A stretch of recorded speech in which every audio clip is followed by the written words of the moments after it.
2025년 4월 1일 이용식 선생이 살아 있었다면 73세가 되었을 것입니다.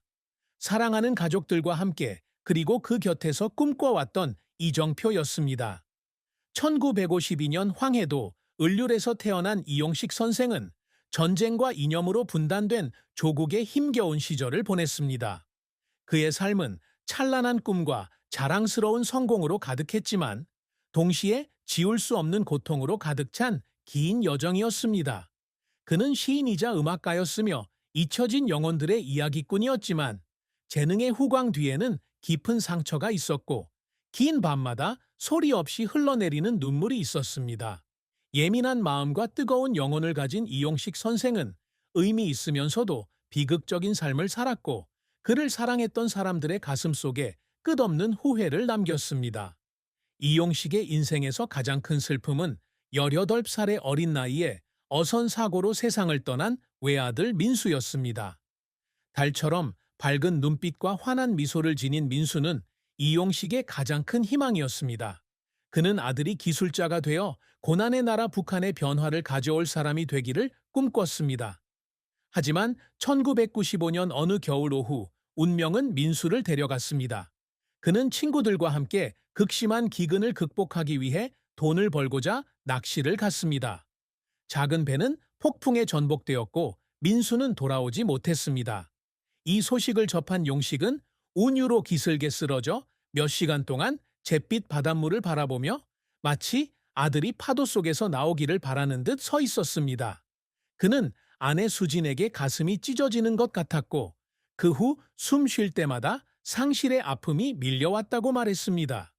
슬픔은 아들을 잃은 슬픔뿐만 아니라 민수를 지켜주지 못한 죄책감, 바꿀 수 없는 험난한 세상으로 내몰았다는 죄책감까지 겹쳤다.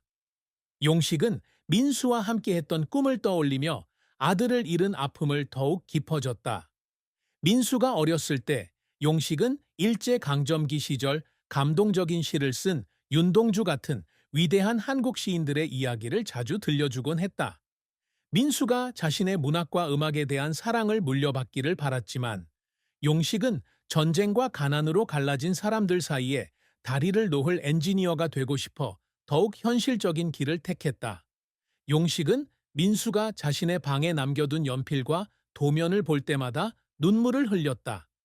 아들이 운율과 바깥 세상을 연결하는 다리를 짓겠다는 꿈을 적어둔 공책이 그에게는 있었다. 그 슬픔은 수십 년이 지난 지금도 그의 가슴 속에 아물지 않는 상처로 남았고 생을 마감할 때까지 그를 괴롭혔다. 이용식의 삶은 화려한 성공과 어두운 실패의 연속으로 이어집니다. 운율의 가난한 농가에서 태어난 이용식은 어린 시절부터 문학적 재능을 보였습니다. 15살의 첫 시, 황해의 바람을 썼고 이 시는 지역 신문에 실렸습니다.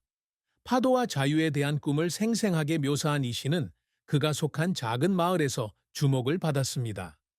그러나 1960년대 북한의 예술은 정부의 엄격한 통제를 받았고 이용식은 많은 어려움에 직면했습니다.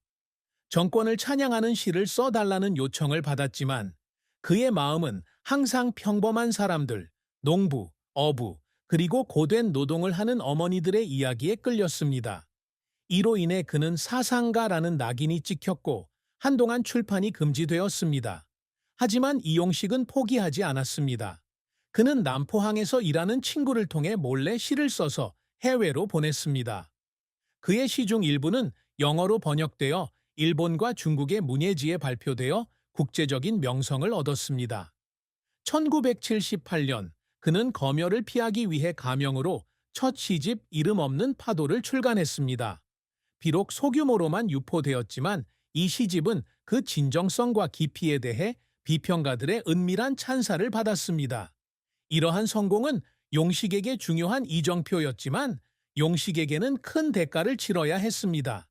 그는 보위부에 소환되어 신문을 받았고 지도자를 찬양하는 회개하는 시를 써야 했습니다. 무거운 마음으로 시를 쓴 용식은 서재에서 마치 자신의 영혼을 배신한 듯한 슬픔에 잠겨 울음을 터뜨렸습니다.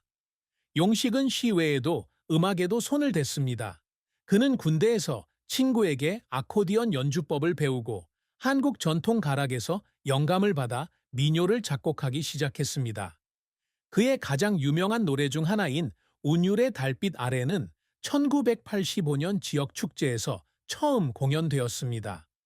고국을 그리워하는 군인의 마음을 담은 이 노래는 감미로운 멜로디와 가사로 관객들을 눈물 짓게 했습니다. 이 노래의 성공으로 용식은 운유를 떠나 평양에서 열리는 국가문화 행사에 초청받았습니다. 하지만 성공에는 압박이 따랐습니다. 선전 노래를 작곡하라는 요청을 받았는데 그는 이 일이 마음에 들지 않았습니다. 어느 날 마음에도 없는 노래를 완성한 용식은 대동강변에 홀로 앉아 흐르는 강물을 바라보며 울었습니다. 마치 자신을 잃어가는 것 같았습니다. 용식의 인생에서 가장 큰 실패는 1990년 잊혀진 꿈이라는 시집을 출간하려다가 발생했습니다. 1980년대 대기근 당시 서민들의 고통을 담은 이 시집은 정부에 의해 압수되어 파기되었습니다. 용식은 감시 대상에 올랐고 한동안 운유를 떠날 수 없었습니다. 그 실패는 그를 절망에 빠뜨렸습니다. 그는 아내에게 가족에게 더 나은 삶을 제공하지 못했기에 시인으로서뿐만 아니라 아버지로서도 실패했다고 느낀다고 말했습니다.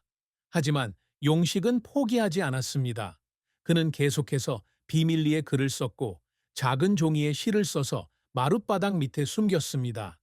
이 시들 중 일부는 사후에 발견되어 출판되었고 이는 그의 소중한 유산이 되었습니다. 이용식 선생의 업적은 단순한 명예나 인정이 아니라 험난한 세상 속에서 인간의 가치를 지켜낸 것이었습니다. 그는 자신의 시와 음악이 가난과 억압에 시달리는 사람들에게 희망을 가져다 주기를 늘 꿈꿨습니다. 그의 가장 큰 업적 중 하나는 한국 민속 음악의 고전으로 여겨지는 노래 운율의 달빛 아래입니다. 비록 정부의 통제를 받았지만 이 노래는 백성들 사이에 입소문을 타고 전해져 강인함과 애국심의 상징이 되었습니다.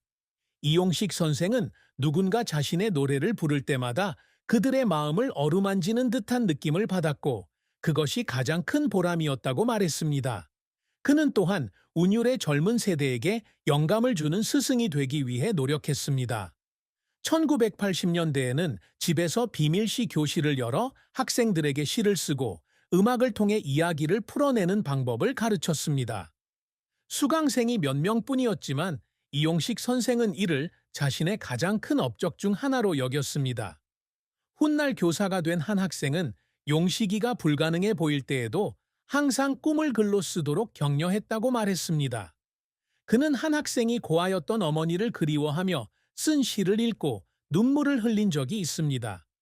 용식은 그 시를 읽으면서 민수가 생각났다며 젊은 세대가 미래를 믿도록 돕는 데 기여했으면 좋겠다고 말했습니다.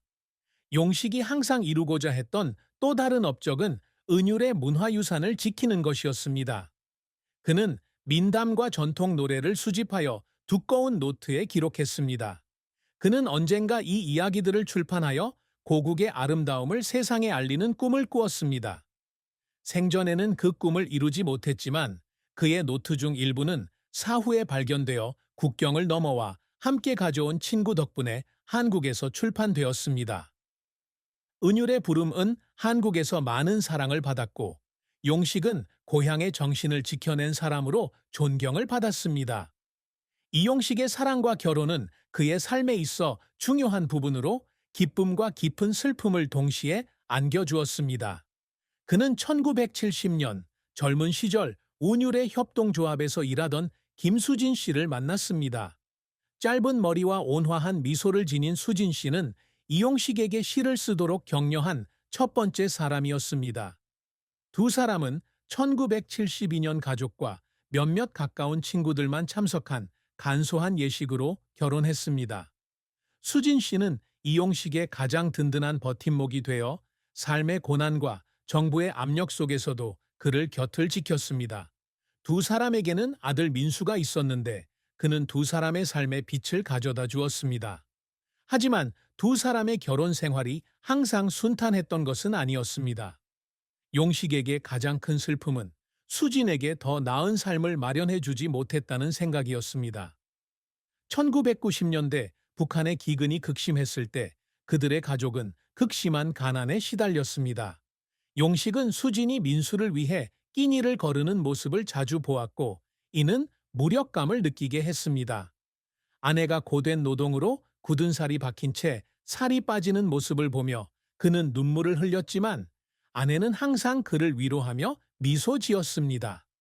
민수가 죽은 후 수지는 우울증에 빠졌고 용식은 아이를 잃은 고통으로부터 지켜주지 못한 남편으로서의 실패를 느꼈습니다. 두 사람은 사랑이 부족해서가 아니라 서로에게 너무 큰 상처를 받고 그 고통을 어떻게 나눠야 할지 몰랐기 때문에 다투었습니다.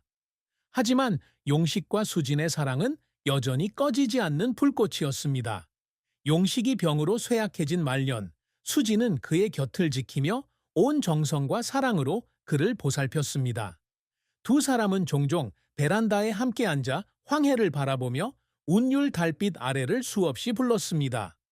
용식은 수진에게 다음 생이 있다면 다시 만나 그녀가 겪은 고난을 보상하고 싶다고 말했습니다. 수진은 눈물을 글썽이며 그와 함께한 순간을 후회하지 않는다고 답했습니다. 그가 자신에게 의미 있는 삶을 주었기 때문입니다. 이용식은 2024년 12월 추운 겨울날 72세의 나이로 비극적인 죽음을 맞이했습니다. 말년에는 혹독한 환경과 영양실조로 인한 만성 폐질환을 앓았습니다. 건강이 악화되었음에도 불구하고 용식은 작곡을 계속했습니다. 그는 마지막 시, 마지막 파도를 썼는데 그 시에서 그는 자신을 바다로 세우며 들지만 여전히 기억되기를 갈망하는 작은 파도로 묘사했습니다.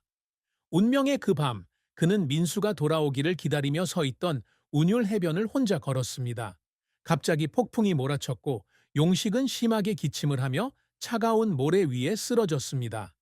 다음 날 아침, 그는 미완성 시가 적힌 종이 한 장을 움켜쥐고 있는 채 발견되었습니다. 용식의 장례식은 그가 민수를 위해 기도하러 갔던 운율의 작은 사찰에서 치러졌습니다. 가족들은 간소하게 치르기를 원했.